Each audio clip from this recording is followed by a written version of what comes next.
Olá pessoas bonitas, sejam bem-vindos para mais um vídeo e hoje vamos finalmente concluir a Eurovisão deste ano. Vamos falar sobre a final da Eurovisão e eu vou responder algumas das perguntas que vocês me colocaram no Instagram sobre vários assuntos que estiveram à volta da Eurovisão deste ano. Vamos então começar, vamos pela ordem da final da Eurovisão, falar aqui sobre algumas coisas.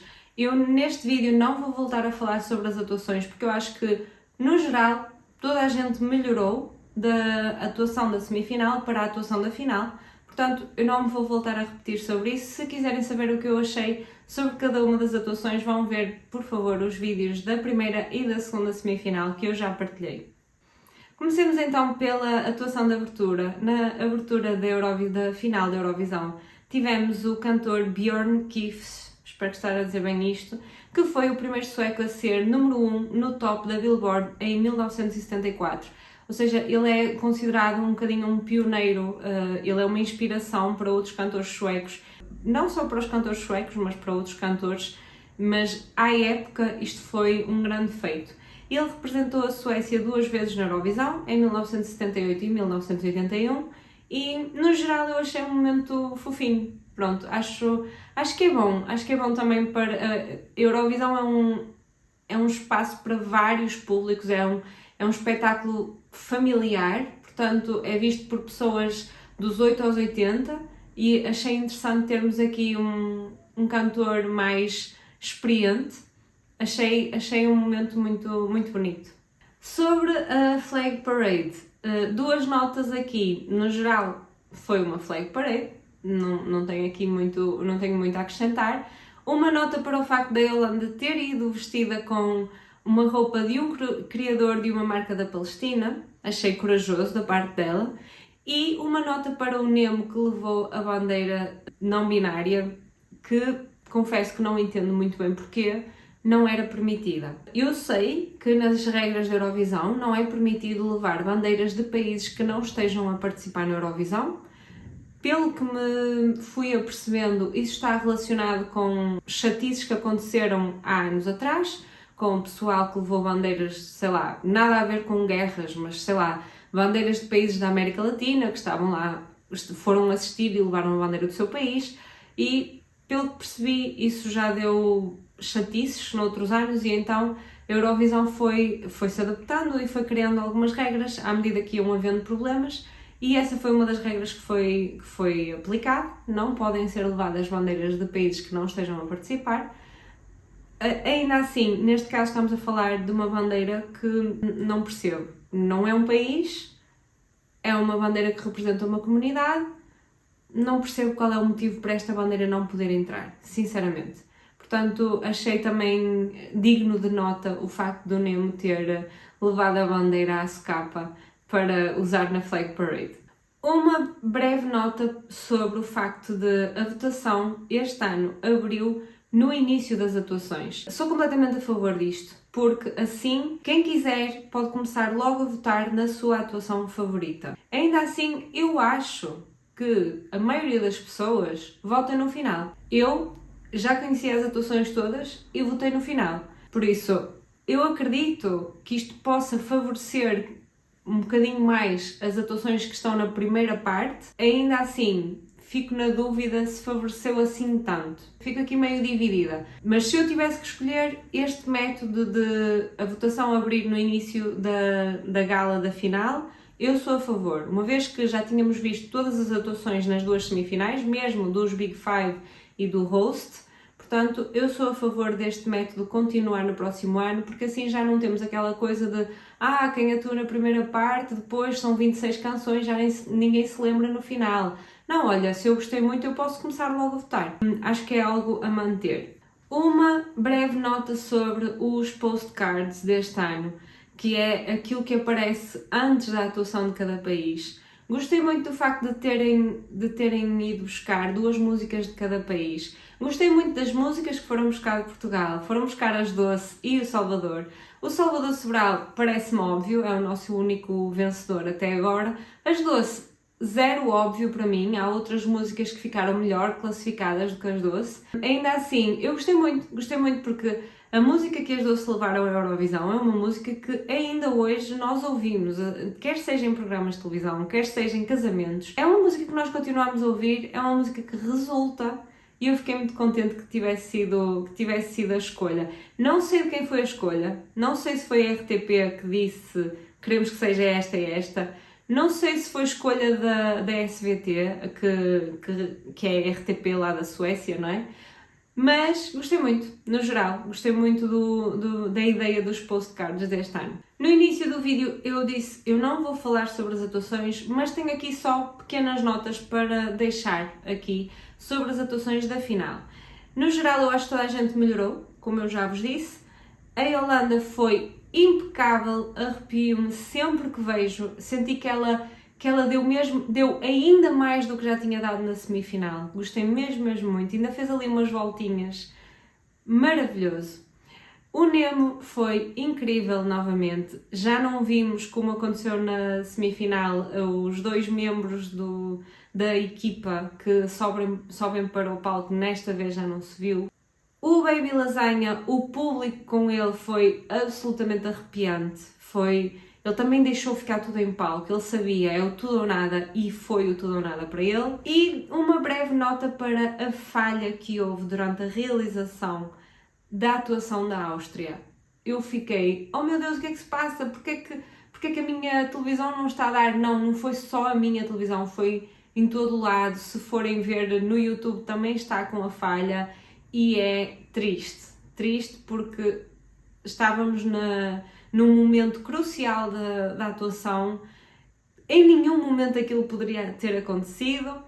Pelo que eu percebi, a Áustria poderia ter pedido para, uma vez que houve uma falha, eles tinham o direito de atuar novamente e eles é que não pediram. Pelo que eu percebi, eles tinham isso está previsto nas regras, eles poderiam ter pedido para atuar novamente e eles não quiseram. E eu percebo porquê. Eu acho que a coisa está feito, está entregue, vamos à nossa vida. Não é a mesma coisa que se tivesse havido uma invasão de palco e que tivesse comprometido a atuação.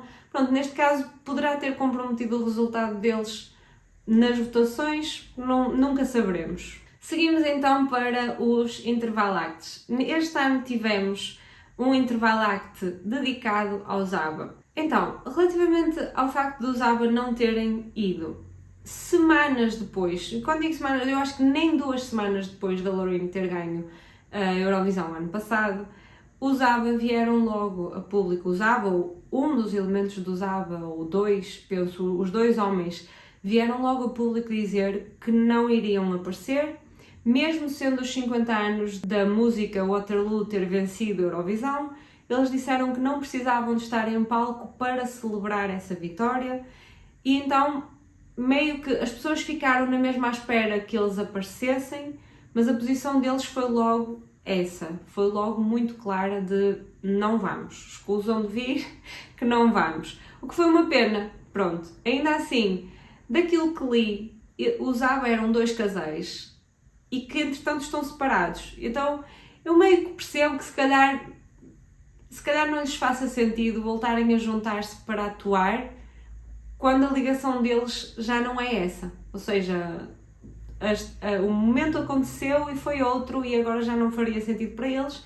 Portanto, da nossa parte, por muito tristes que fiquemos por eles não terem aparecido, acho que só temos que aceitar e respeitar. É uma decisão que me faz algum sentido, na verdade.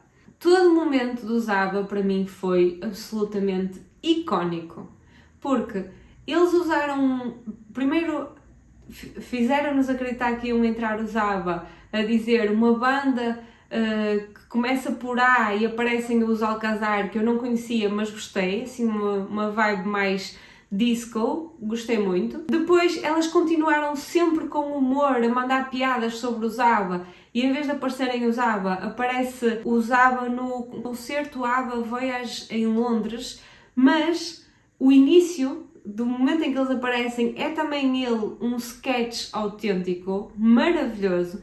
Depois eles começam a cantar a Waterloo, continua a ser cantada no palco com a Carol, a Charlotte Perrelli e a Conchita Wurst. Man, adorei, perfeito, maravilhoso aquele momento do Waterloo. Na verdade, eu acho que a SBT conseguiu dar a volta muito bem ao facto de os ABBA não terem ido.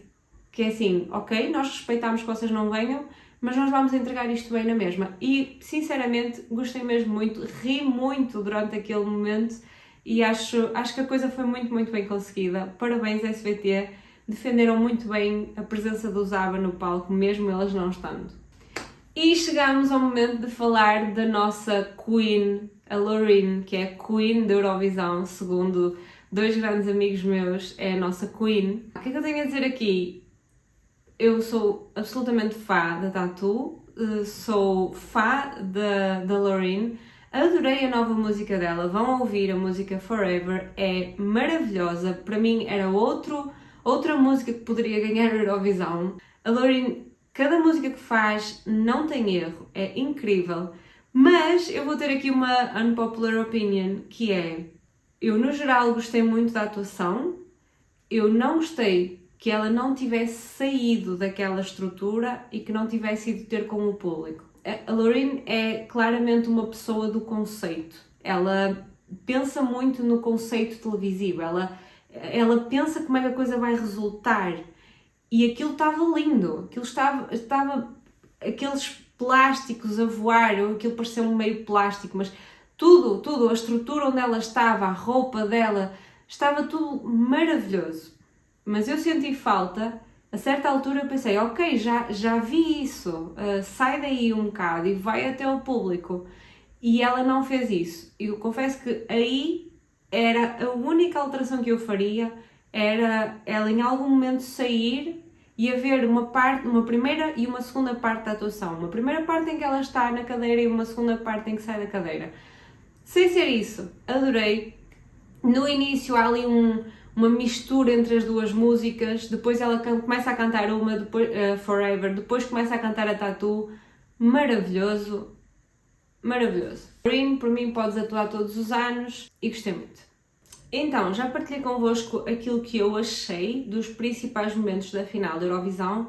Vamos agora então dedicar-nos a analisar um bocadinho as votações. Eu não vou falar sobre todos os países, vou falar daqueles países que eu acho que são mais importantes de falar nesta análise. Vamos começar por falar de Portugal.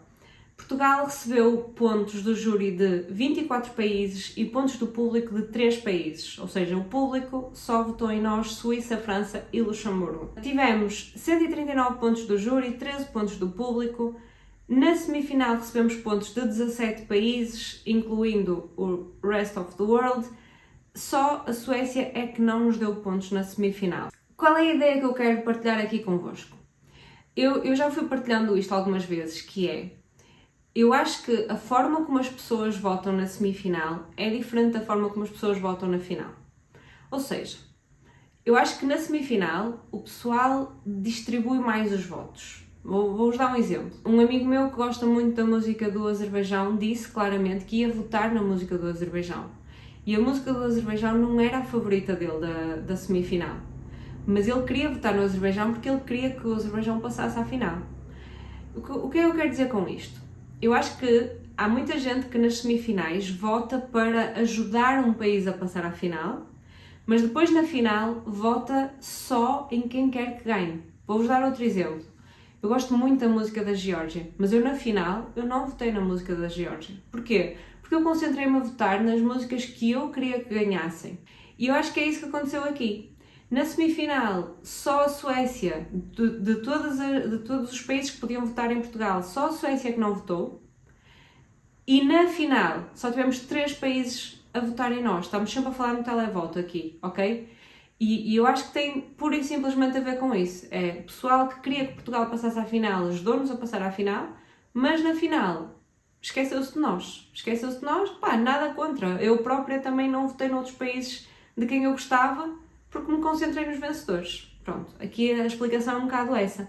Uma nota para o facto de termos tido 3 vezes 12 pontos, que foi o segundo melhor resultado a seguir ao Salvador Sobral. Não estou a dizer a pontuação final, os Black Mamba ficaram melhor pontuados do que a Holanda, mas 3 vezes 12 pontos é muito positivo, ou seja, houve 3 países que por eles, pelo júri desses países, Portugal podia ganhar a Eurovisão, o que é muito, muito positivo. Sobre as votações de Portugal, é isto que eu tenho a dizer. Passamos então para as votações da Suíça.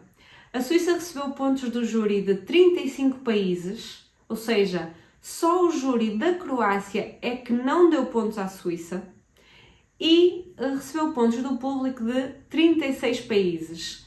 Só o público de Israel é que não lhe deu pontos. Nestes 36 países está incluído o Rest of the World, que é considerado, tem o mesmo peso que um país. Teve 22 vezes 12 pontos do júri e teve uma vez 12 pontos do público. Estas são as notas que eu tenho para partilhar convosco sobre a votação da Suíça. Acho muito que a Suíça mereceu esta votação.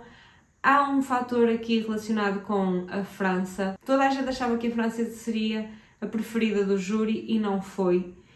E nunca saberemos, mas o que se sabe é que a atuação de França no Jury Show, que foi na sexta-feira à noite, não correu bem.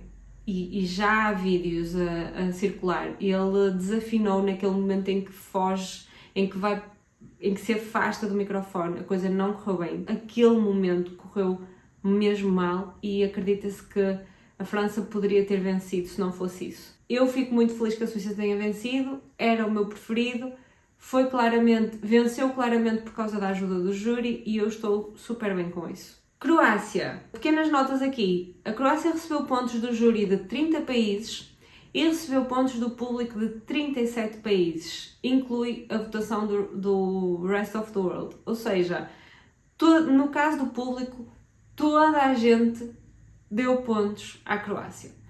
A Croácia teve 2 vezes 12 pontos do júri e teve 9 vezes 12 pontos do público. Portanto, se compararmos com a Suíça, os números da Suíça são um bocadinho mais vistosos, porque a Suíça teve 22 vezes 12 pontos do júri. Se somarmos 22 vezes 12 pontos do júri com uma vez 12 pontos do público, dá 23 vezes que queriam que eles ganhassem. E no caso da Croácia temos 2 vezes 12 pontos do júri e 9 vezes 12 pontos do público, o que só dá 11. Portanto, mais ou menos aqui já estávamos a perceber o que é que iria acontecer. Uma breve nota antes de sair da Suíça-Croácia. O facto de que a Suíça deu à Croácia 8 pontos, o júri da Suíça deu à Croácia 8 pontos e o júri da Croácia não deu pontos à Suíça. Eu percebo. Não é? Eu percebo, mas aqui quem ficou bem na fotografia foi a Suíça, porque eles eram concorrentes diretos, eles sabiam que à partida ou ganhava um ou ganhava outro. E aquilo que a Croácia fez foi: não vamos dar pontos à Suíça porque é o nosso principal concorrente e nós queremos ganhar. Pá, e eu percebo, não julgo. Só que por outro lado temos a Suíça com o seu fair play a dar o 3º lugar à Croácia, o que são muitos pontos, são 8 pontos. Portanto, eu percebo o que a Croácia fez, mas quem ficou bem na fotografia foi a Suíça. Tenho agora aqui a pergunta da Rita Ferreira, que me pergunta: a Ucrânia teve um ótimo resultado tendo em conta que foram as segundas a atuar, política ou ótima prestação? Então, no caso da Ucrânia, a Ucrânia teve 2 vezes 12 pontos do júri e teve 7 vezes 12 pontos do público. Se compararmos com a Croácia teve 9 vezes 12 pontos do público, portanto, elas ficaram muito próximas a estes números. Eu acho claramente que o facto de serem as segundas a atuar, quando a música é boa, isso não é um problema. Se a Loreen no ano passado tivesse atuado em segundo lugar, eu acredito que o resultado poderia ter sido o mesmo. Não tem a ver aqui com política, a música era maravilhosa, a atuação foi incrível. Acho que neste caso poderiam ter atuado, lá está, o segundo lugar é considerado o lugar da morte, é considerado o pior lugar para atuar. Neste caso, a música é tão boa que mesmo atuando em segundo lugar, com uma prestação destas, mereceram muito a pontuação que tiveram, principalmente do público. Então, sobre a música da França, eles receberam 4 vezes 12 pontos do júri e uma vez 12 pontos do público. Eu estava à espera, como já partilhei aqui neste vídeo, que a França fosse o favorito do júri. Não foi, muito provavelmente por aquela falha que ele teve na atuação, aquele momento que não lhe correu bem no Jury Show. Ainda assim, Acho que a França ficou muito bem classificada e este júri que lhe deu os 12 pontos foi claramente um júri que percebeu, olha, isto não correu bem, mas ele merece na mesma ser muito bem pontuado e eu bato palmas a isso, sinceramente. Para finalizar, os países que eu escolhi falar aqui nesta votação, vou falar também da votação de Israel, que é, vamos só deixar aqui em cima da mesa o facto de Israel não recebeu nenhuma vez os 12 pontos do júri e recebeu 15 vezes 12 pontos do público. Foi o país que recebeu mais vezes 12 pontos do público. É uma discrepância um bocadinho notável, até tenho aqui uma pergunta sobre isso. O Chico FD perguntou o que achaste da discrepância do júri e do televoto. Estas discrepâncias entre júri e televoto sempre aconteceram na Eurovisão. Uma das maiores que eu tenho na memória foram os Kino em 2019. Este tipo de discordâncias entre júri e televotos sempre aconteceram. O júri dá mais valor a umas coisas, o público dá mais valor a outras. Isto é absolutamente normal. Neste caso em concreto, Israel fez daquilo que já fui lendo e que já admitiu todas as campanhas que foram feitas de publicidade, sensibilização, sei lá, o que vocês queiram chamar, quer às comunidades judaicas espalhadas pelo mundo, quer a comunidades LGBT, que são comunidades que assistem mais à Eurovisão. Eles já admitiram isto publicamente, eu depois posso deixar aqui alguns prints de notícias que eu li sobre isto. Por isso, essa campanha resultou. Falarei mais sobre isto provavelmente mais à frente, mas aqui o que eu acho sobre a discrepância de júri e televoto, no geral, é uma coisa que sempre aconteceu. Há músicas que são idolatradas pelos fãs e que o júri não lhes dá atenção nenhuma e vice-versa. No caso concreto de Israel, foi uma campanha muito bem conseguida da parte deles, que conseguiram fazer com que, se calhar, pessoas que nunca veem Eurovisão este ano se tenham dedicado a ver para votar. Agora que já falei dos principais países na votação, vou seguir com as perguntas que me colocaram e falar de mais alguns aspectos que também me parecem interessantes. Tenho aqui o Henrique97 Reinado que me perguntou o que achaste do ranking. Eu interpreto isto como o que é que eu achei da posição final dos 25 países. Portugal e Arménia no top 10, perfeito. No caso de Portugal, eu sempre achei que nós íamos ficar no top 10 do júri. Se passássemos à final, era óbvio para mim que íamos ficar no top 10 do júri, mas não achei que terminássemos no top 10 depois com a votação do público. Eu achei que ficássemos ali num 12º lugar, era a minha aposta. Termos ficado em top 10 foi cereja no topo do bolo. Maravilhoso. Arménia no top 10 também gostei muito. Acho que era uma música muito festiva e que merecia mesmo muito ser valorizada e foi. E eu fiquei mesmo muito feliz com esse resultado. Itália abaixo do top 5, depois dos ensaios não me surpreendeu. Se me perguntassem, Itália vai ficar abaixo do top 5 antes dos ensaios, eu diria nem pensar, nem neste mundo, nem noutro. Depois de ter visto os ensaios percebi que, pronto, Itália é bom, mas não é top 5. Pronto, não me surpreendeu. Grécia abaixo do top 10, confesso que não foi totalmente uma surpresa para mim. Porque eu sempre achei que os fãs da Grécia, que são muitos, os fãs da música da Grécia deste ano são muitos, mas que quem vota aquela música, vamos pensar naquelas pessoas que estão a ver só a final da Eurovisão pela primeira vez e votam. Eu achei que a música poderia não os conquistar. Eu acho que o público da música da Grécia é um público mais jovem, é um público que gosta da Rosalía, é um público se calhar um bocado diferente do público que depois efetivamente vota.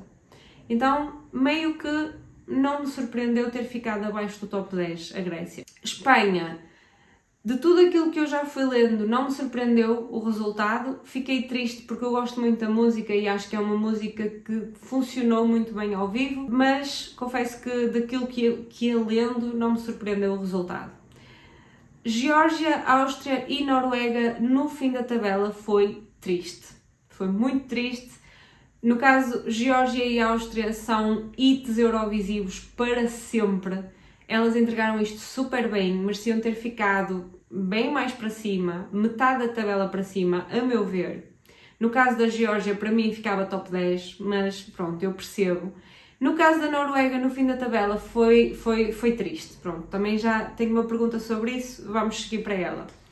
Tenho aqui a Luana Mendonça que me diz: Noruega, o que se passou? Amiga, eu também queria saber, sinceramente, também queria saber. Quando eu vi a Noruega em último lugar, ficou em 23º do júri e em 24º do público, eu acho que isto pode ser a prova de que os fãs eurovisivos vivem numa bolha.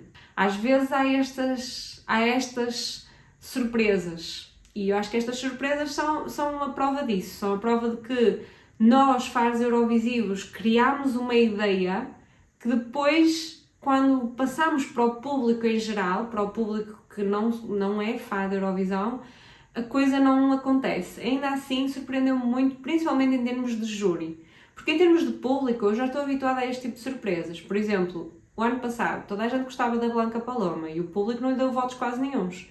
Porquê? Porque, mais uma vez, o público concentra-se a votar em quem quer que ganhe. Então, até podemos gostar muito da música da Blanca Paloma, mas não vamos gastar votos nela porque vamos nos concentrar entre a Loreen e o Käärijä, certo?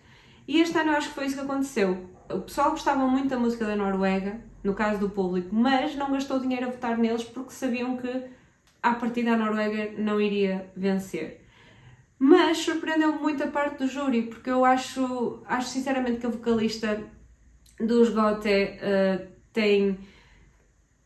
faz ali umas coisas muito giras com a voz dela e acho que merecia ter ficado um bocadinho mais acima. E sinceramente não consigo perceber. Poderá ter alguma coisa a ver com o Jury Show? Poderá o Jury Show não ter corrido bem? Nunca saberemos, não é? Pronto, aqui confesso que foi uma das grandes surpresas. Achava mesmo que a Noruega iria ficar top 10.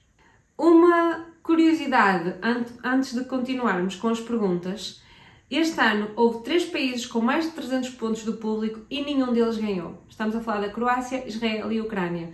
Não é uma coisa assim tão comum, não é? Por isso, deixar só aqui esta nota. Eu gosto sempre de ver estas curiosidades, estes números eurovisivos, e achei interessante deixar esta nota aqui para vocês também.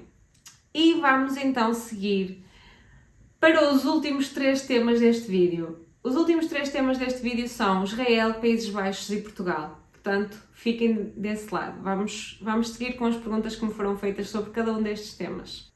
Vamos então começar pelo tema Israel, aqui na Eurovisão. Não é um tema fácil, mas eu vou dar a minha opinião e vou partilhar convosco aquilo que eu penso sobre cada uma das coisas. O Eurovision Here pergunta-me: se pudesses mudar alguma coisa nesta Eurovisão, o que seria? A minha resposta é: Israel não teria participado. Podem-me dizer que isto é suposto ser um evento apolítico, mas não foi.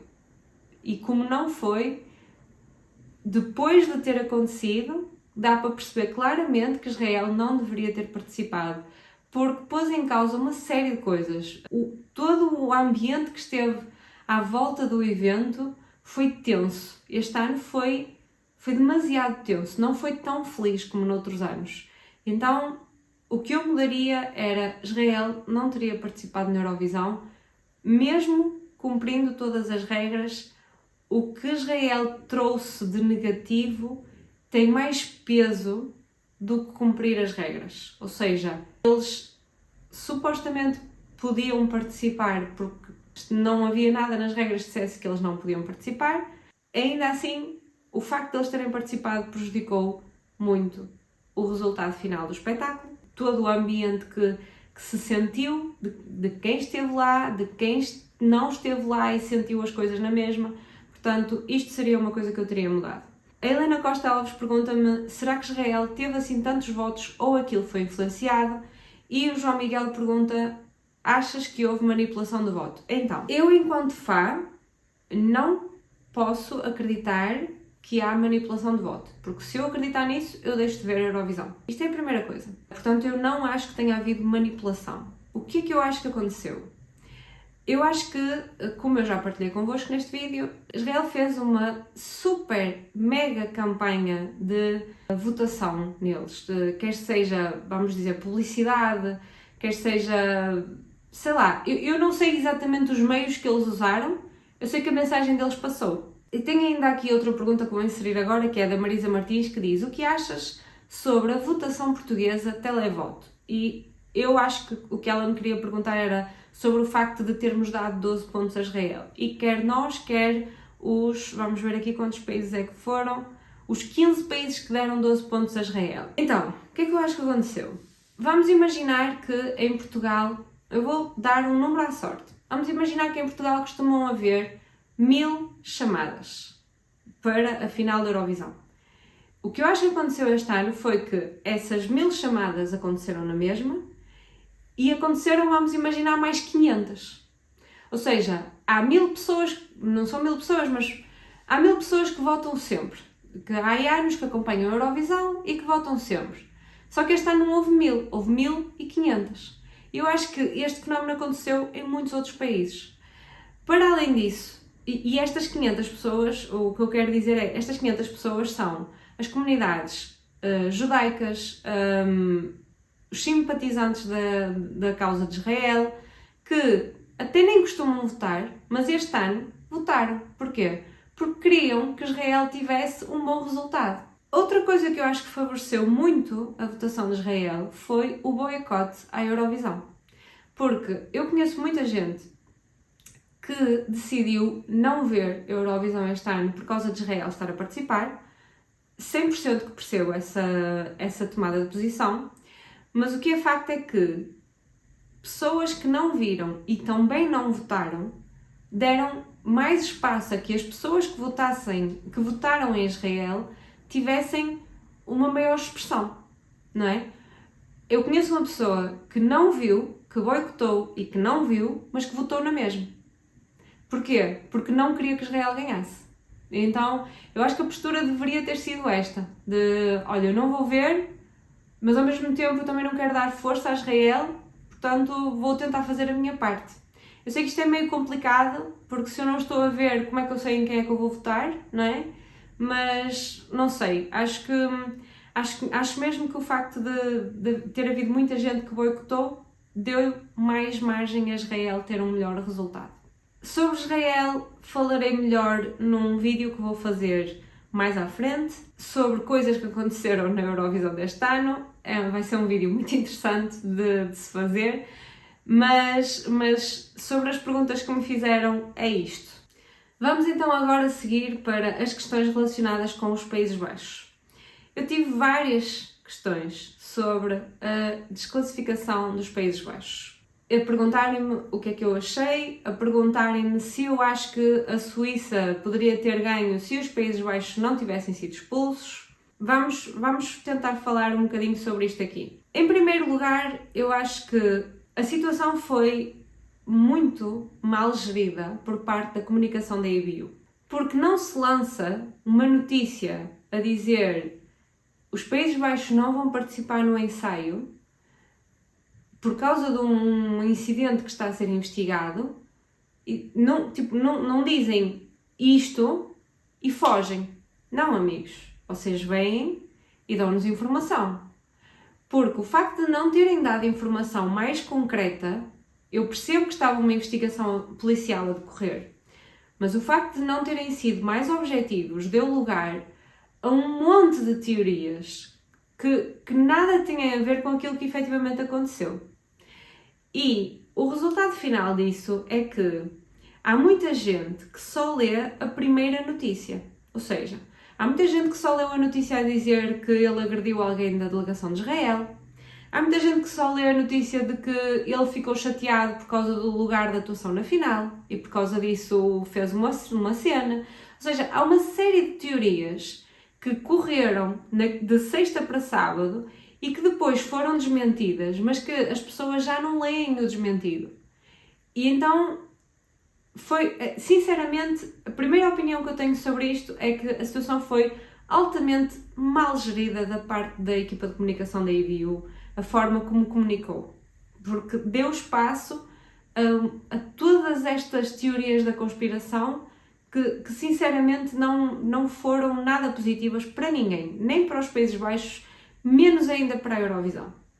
Sobre a desclassificação, então é assim, ainda não é absolutamente claro, preto no branco, o que aconteceu, mas de tudo aquilo que eu já li, houve um comunicado feito pela televisão dos Países Baixos a dizer que tinha sido feito um acordo de o Just não ser filmado ao sair do palco. Ele tinha pedido para não ser filmado. Este acordo tinha sido feito e não foi cumprido por parte de um membro da equipa de produção do espetáculo. Então, quando ele saiu do palco na quinta-feira à noite, na semifinal, no fim da atuação dele, ele estava a ser filmado e ele começou a pedir para não ser filmado. Lá está, ele basicamente repetiu o pedido que já tinha sido acordado previamente. E aquilo que dizem é que a fotógrafa, videógrafa, não respeitou o pedido dele e continuou a filmar. E o que a televisão sueca diz foi que ele teve um gesto agressivo contra a câmara, ou seja, ele deve ter dado assim um abanão à câmara, não sei, isto sou eu a supor, e não tocou na fotógrafa. Ele tocou na câmara, não tocou na fotógrafa. Eu tenho que deixar aqui claro que o facto de ele não ter tocado na fotógrafa não o desculpa. Qualquer tipo de gesto agressivo que ele tenha tido não tem o meu apoio. Portanto, não desculpa o que ele fez. O facto de não ter tocado na fotógrafa, ele não devia na mesma ter dado um abanão à câmara, ok? Isto é a versão da televisão dos Países Baixos. Na segunda-feira saiu uma notícia num jornal sueco a dizer que ele foi altamente agressivo para com a fotógrafa sueca e dizia, inclusivamente, que ela estava a receber apoio psicológico depois da forma como foi tratada por ele. Houve ainda relatos de outras pessoas a dizerem que ele era muito agressivo nos bastidores. Temos aqui dois lados completamente diferentes da história. Temos um lado que diz ele pediu para parar, ela não parou e ele deu-lhe um safanão na câmara, que é errado. E temos outro lado que diz ele não só deu um safanão na câmara como a destratou. A minha opinião sobre isto é, eu acho bem que a EBU tenha tolerância zero para com comportamentos inadequados, agressivos, que vão contra os bons valores, ética, as regras da Eurovisão. Portanto, eu estou ok que ele tenha sido desclassificado. Eu não estou ok que a questão não tenha sido corretamente comunicada para o público. E não estou ok que ele tenha sido desclassificado, mas que não tenha acontecido absolutamente nada à delegação de Israel, que fez várias coisas a pessoas que estavam lá, quer seja a jornalistas, quer seja a outros cantores que estão a participar. A delegação de Israel teve comportamentos que vão contra as regras da Eurovisão, criaram um mau ambiente lá, eles publicaram vídeos deles a irem picar outros artistas, fizeram uma série de coisas absolutamente condenáveis e não lhes aconteceu absolutamente nada. Portanto, se têm tolerância zero com o comportamento do Just, o que eu aceito, deveriam ter tido tolerância zero com as pessoas de Israel que andaram a assediar jornalistas, que andaram a assediar outros artistas, que criaram um péssimo ambiente no backstage do espetáculo.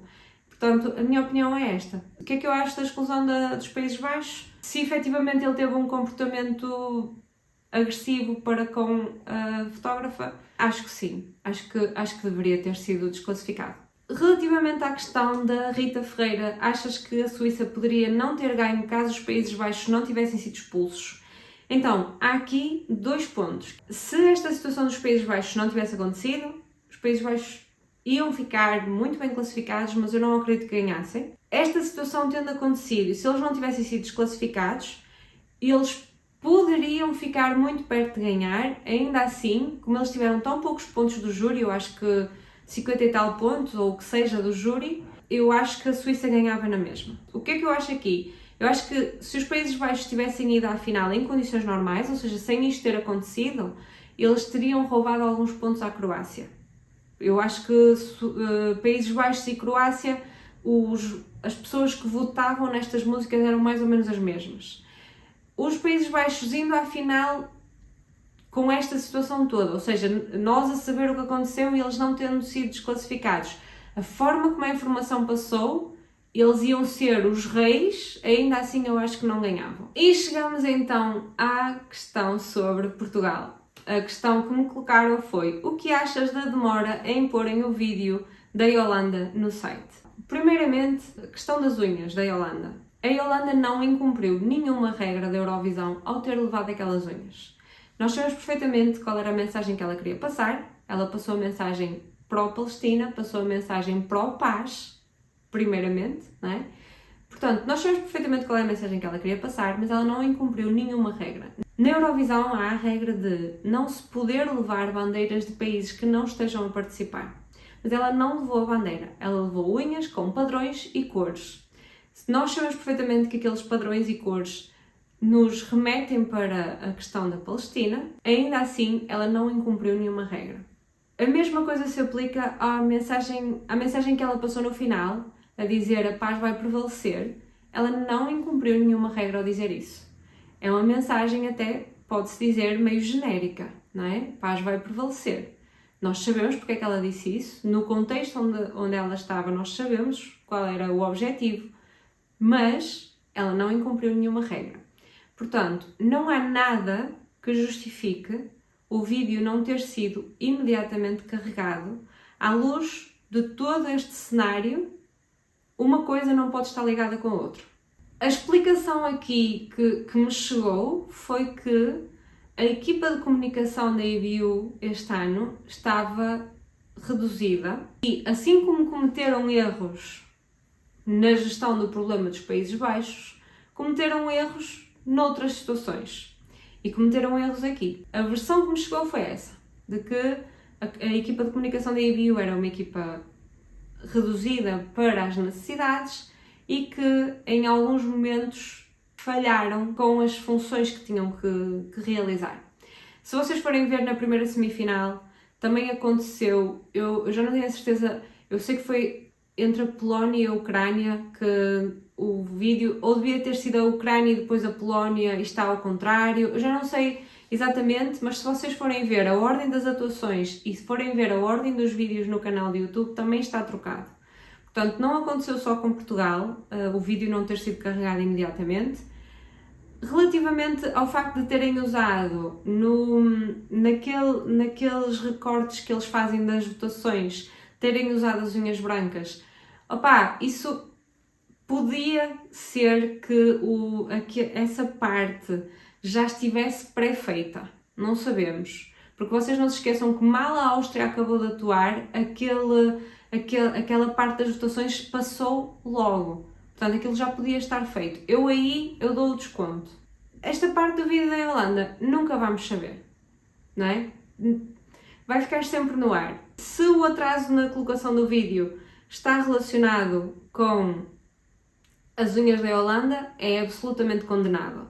Se o atraso na colocação do vídeo está relacionado com pouco pessoal a trabalhar na equipa de comunicação, é na mesma condenável, porque estamos a falar de um evento que vive de comunicação. É um evento televisivo que já não é só um evento televisivo. Portanto, há aqui coisas que não podem acontecer e isto não podia acontecer. E chegamos então ao fim dos vídeos da Eurovisão deste ano, ou melhor, não chegamos ao fim porque eu ainda vou fazer mais 1 ou 2 vídeos relacionados com esta Eurovisão. Um dos vídeos que eu vou fazer é a falar de várias coisas que aconteceram, não só agora esta questão de Israel, dos Países Baixos, mas coisas que aconteceram durante as seleções nacionais que eu também acho interessante deixar aqui. Meio que daqui a uns anos queremos saber coisas sobre esta Eurovisão, vai ser uma espécie de vídeo 10 factos sobre a Eurovisão 2024. Deixem-me nos comentários o que é que vocês acham que eu poderia incluir nesse vídeo. Se quiserem, sigam-me no Instagram, Eurovision by Helena. Eu vou colocar lá caixinhas de perguntas para vocês me deixarem sugestões de vídeos para eu continuar a gravar. Podem deixar de sugestões de vídeos para eu gravar agora durante este período não Eurovisivo. Podem deixar sugestões aí nos comentários. E é isto, obrigada do coração por terem estado desse lado. Desculpem o tamanho dos vídeos, mas eu entusiasmo muito a falar sobre a Eurovisão. E como eu também gosto muito destes vídeos grandes, eu acabo por também gostar de os fazer, não é? Por isso, obrigada a quem esteve a ver este vídeo até ao fim. Se viram este vídeo até ao fim, deixem aquelas mãozinhas do coração nos comentários só para eu saber. E é isso, um beijinho grande e até ao próximo vídeo.